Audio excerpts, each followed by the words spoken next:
دەمێنێتەوە ساڵانە دەخرێتە سەر حسابەکە و تەنیا بۆ بەخشەر خۆی هەیە هەر بڕەپارێکی تر وەک بەخشین بخاتە سەرم حسابە ئەگەر ویستی بە پێی هەمان و مەرجانەی کە لەم بەڵگەنامەیەدا هاتوون. چوارەم لە کاتی وەستانی کاری ئەو بانکەدا بە هەر هۆیەک بێت ئەم حسابە دەگوێزرێتەوە بۆ نزیکترین بانکی حکومی تر بە هەمانە و مەرجانەی کە باسکراون. بیرۆکەی خەڵاتەکە کاک جەلالی ساماغا وەکو یعنی ئەو نێ من نزیک بم لێەوەی وەکو ئەخیر دایرەکە لێرە ئەرکێکی زۆری کێشاوە خزمەتی دایرەی زۆر کردووە ینی حەزی کرد ئەو پارچە ئەرزەی کە هەی بوو بیفرۆشێ بۆ ینی بفرۆشێت و پارەکەی لە بانقەدا بنێ ساڵانە فایدەکەی بدرێت بە چەند مۆزەفێکی متەمەیز و سەلاری دیوانی چاودێری دارایی جێگەی فەخرە کە خەڵاتی جەلالی عومەری ساماغا وەرگرتووە وەکو مۆزەفێکی متەمەیز. هیوادارم یعنی بەڕاستی ئەو خەڵاتەی کە وەرم گرتووە بتوانم یعنی بەرەو پێشتر وەکو مۆزەفێکی متەمەیز وەکو یعنی بەرەو پێشتر بڕۆم و ئیشی خۆم وەرەکپێکی بکەم.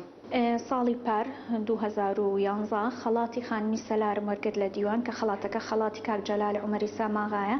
ئەم خەڵاتە ساڵانەیە دوو جۆر لە فەرمانبەرانەگرێتەوە فەرمانبەری متەمەیزین ئەوە بۆ ژنان و پیاوانی دیوانە فەرمانبەری بەشی دووهەمیشی بۆ خانمی دیوانە خانمە سەلارەکان. من پار ئەو فڕسەتەم وەرگرت سوپاسی بەرپرسانی دائیرەکەمەکەم کە منیان هەڵبژارد.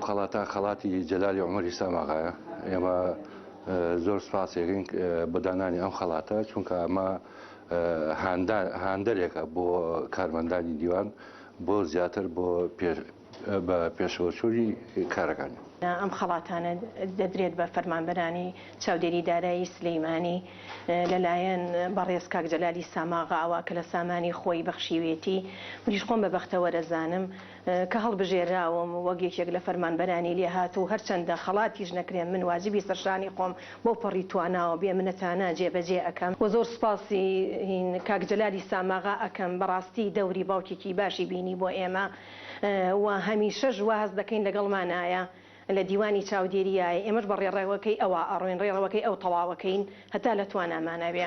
خەڵاتی جەلالی عومەری سامئاغا بۆ فەرمانبەرانی دیوانی چاودێری دارایی، فەرمانبەرانی سەلار، ڕاست خەسرە و فەرمانبەری یاسایی، نیاز عیسا فەرمانبەر، نەسرین مەولود فەرمانبەر، فەرمانبەری نمونەیی سامان جەمال فەرمانبەری یاسایی، نەبەس حەمە ڕەشید سەرۆک دەستە، دالیا سەعید فەرمانبەر. خەڵاتی جەلالی عومەری سامئاغا بۆ فەرمانبەرانی چاودێری دارایی ساڵی دووەم بەرواری 7 2012 بۆ فەرمانبەرانی نمونەیی و سەلار. فەرمانبەرانی سەلار فەوزیە غەفور فەرمانبەر، شاریە ئەحمەد فەرمانبەر، ڕازا و کەمال فەرمانبەری بەشی پلان. فەرمانبەری نمونەیی فەرەیدون عەبدوڵڵا ئەندازیار، کوێستان عەزیز سەرۆک دەستە، نازەنین ئەحمەد سەرۆک دەستە، نزار ئەحمەد لێپرسراوی بەشی ژمێریاری، سەردار سەعید سەرۆک دەستە، بەهرە مەحەممەد سەرۆک دەستە، بەهادین جەلال کارگوزار، عوسمان جەبار شۆفێر.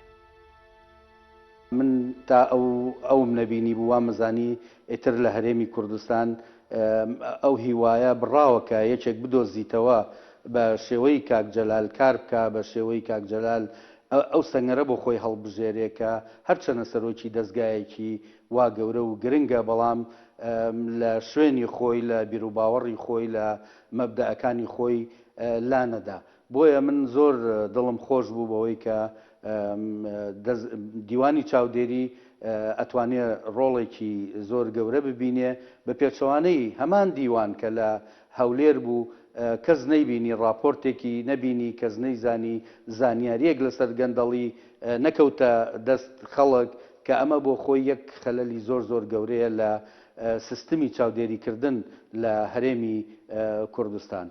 بەهۆی دڵسۆزی و دەستپاکیەوە بۆ نیشتیمان و کارەکەی پاش وازهێنان و دەست لە کارکێشانەوەی جەلالی عومەری ساماغا وەک سەرۆکی دیوانی چاودێری دارایی لەلایەن نووسەران و ڕۆژنامەنووسانەوە چەندین راپۆرت و وتار و دەستخۆشی لێکراو لە زۆرێک لە ڕۆژنامەکاندا بڵاوکرانەوە کە سەرجەمیان جگە لە ستایش و پێزانین ومێدبەخشین بوو بەوەی کە هێشتا لەم وڵاتەی ئێمەدا کەسانێک هەن کە دەکرێت پشتیان پێ ببەسترێت لە بەپاکی ڕاپەڕاندنی کارەکانیاندا بۆ بدنیانانەوەی ئەم وڵاتە و پاراستنی لە پەتا و ژەهری گەندەڵی.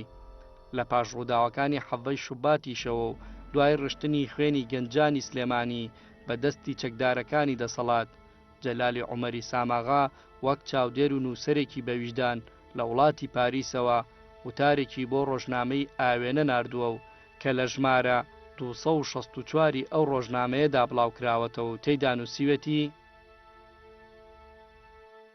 نامەیەکی کراوە لە جەلالی عومەری ساماغاوە بۆ بەڕێز سەر و کۆماری عێراق جەنابی مام جەلال، بەڕێز سەرۆکی هەرێمی کوردستانی عێراق جەنابی کاک مەسعود بەرزانی، بەڕێز سەرۆکایەتی پەرلەمانی کوردستان، بەڕێز سەرۆکایەتی ئەنجومەنی وەزیرانی کوردستان.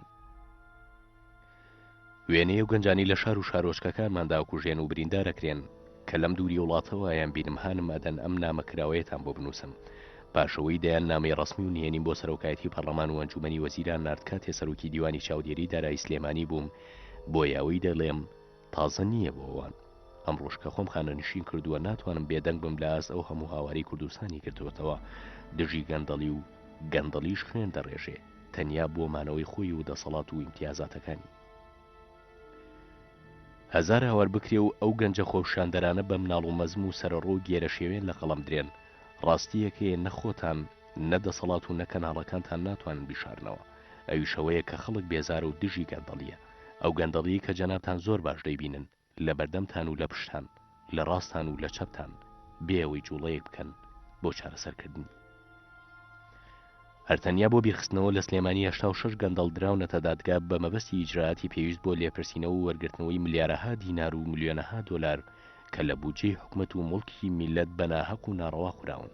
جگە لەو 2725 راپۆرتەی دیوانی چاودێری دارایی سلێمانی کە گرنگەکانیان نێردراون بۆ سەرۆکایەتی پەرلەمان و ئەنجومەنی وەزیران. بۆچی ئاشکرای ناکەن کە ئیجراعات بەرامبەر کێ وەرگیراوە و کێ هیچی بەرامبەر نەکراوە و تەنانەتەوانی راپۆرتیان لەسەر نووسراوە جگەلەوەی ئیجراعاتیان لەگەڵ نەکراوە بەڵکو و فلەشیان بەرز کراوەتەوە.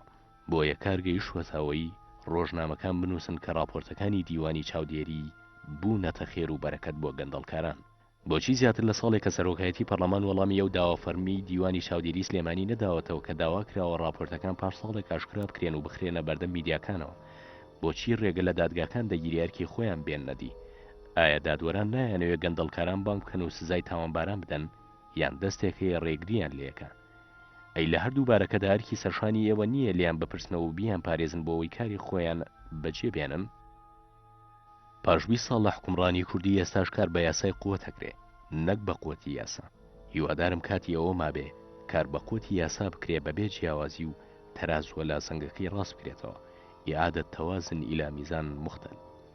هەرگیز گومانیشم لەوەدا نییە کە شارەکانی دیکەی کوردستان لە سلێمانی باشتر نین ئەگەر خراپتریش نەبن لە گەندەڵیدا. بەڕێزان، ئەو گولانەی بە سنگی گەنجانەوە نران دەبووایە بندێن بە گەندەڵیەوە.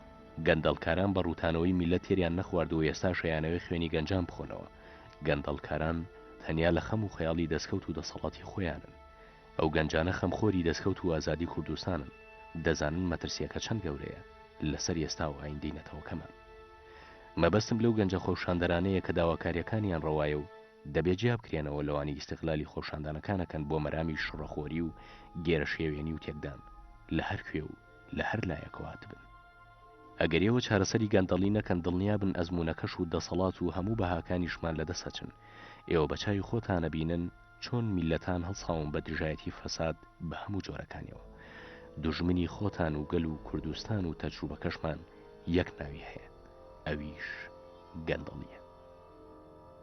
بوونی کەسایەتیەکانی وەکو هاوشێوەی بەڕێز جەلالی ساماغا و بوونی دەستگایەکی وەکو دیوانی چاودێری دارایی و هاوڕەکانی تریشی دڵنیام کە ئەلانی کەمەوەی کە مامەڵەمان لەگەڵاکردن لەناو دیوانی چاودێری دارایی سلێمانیدا هەموو کەسانی دڵسۆز و نیشتمان پەروەر بوون خەمیان بۆ لەسەرەوەی کە چۆن سامانی گشتی لە وڵاتە بە هەدەر نەدرێت. بەڵام دیسانەوە پرسیارەکە گەڕێتەوە بۆ ئەوەی لە بەرامبەرە ئەی دەستگا فەرمیەکانی تر چ ڕۆڵێکیان هەبووە. یعنی پەرلەمانێک کە ئامادە بێت راپۆرتەکانی دیوانی چاودێری دارایی لە ئەندامانی خۆی بشارێتەوە، حکوومەتێک ئامادە نەبێت بە دوواداچوون بکات. یعنی دیوانێکی چاودێری دارایی زۆرترین تێبینی لەسەر وەزارەتی دارایی هەیە. باشەی تۆ وەزارەتی دارایی چۆن ناتوانانی مامەڵی لەگەڵا بکەیت؟ ئەمە کارە ساتەیە کە هەمیشە بێ ڕقیبێک دابنی لە پاڵی ئەو دەستگایانی ترە. چارەسەرکردنەکان بۆ نابێت تۆ دەستگای تر قوتکەیتەوە لە پاڵم دەستگایە، بەڵکو بەوا کرێت کە تۆ هەوڵ بیت سەلاحێتی بیت کە سەلاحێتیشدایە ڕێگەی بە لاوەڵ و تا کۆتایی بڕات. واتە لە دەستنیشانکردنی گەندەڵێکە، لە دەستنیشانکردنی گەندەڵکاران، لە چارەسەرکردنی و گرفتانی کە ڕوبەڕوومانە بێتەوە و گەیشتن بە دەرئەنجامەکەشی ئەوەیە کە ئەو کەسانە ڕوبەڕووی دادگا بکەینەوە. پێم وایە کەسێکی وەک کاک جەلال نەکەر ئەو سەنگەرەی بۆ خۆی هەڵبژارد کە سەنگەری بربەرەکانەکردنی گەندەڵی بوو، بەڵکو تەنها هیچ سودمەند نەبوو لە هیچ امتیازاتێکی ئەم وەزیفەکەی خۆی، بەڵکو بە پێچەوانە هەرچی هەبوو لە ماڵ و لە عەرزە و لە موڵکی خۆی هەمووی بەخشی بە فەقیر و هەژار و مستحەقی ئەم هەرێمەیە ئەم شارە. بۆیە من لێرەوە زۆر بەڕێزەوە زۆر بە تەقدیرەوە سەیری جوامێری کاک جەلالەکەم و هیوادارم نمونەی زۆر بێوە زۆر بەداخیشم کە ئەو پۆستەی بەجێهێشت، چونکە ئەو پۆستە فعلەن لایەقی ئەو بوو و ئەو زۆر لە پۆستەکەش بەرزتر بوو.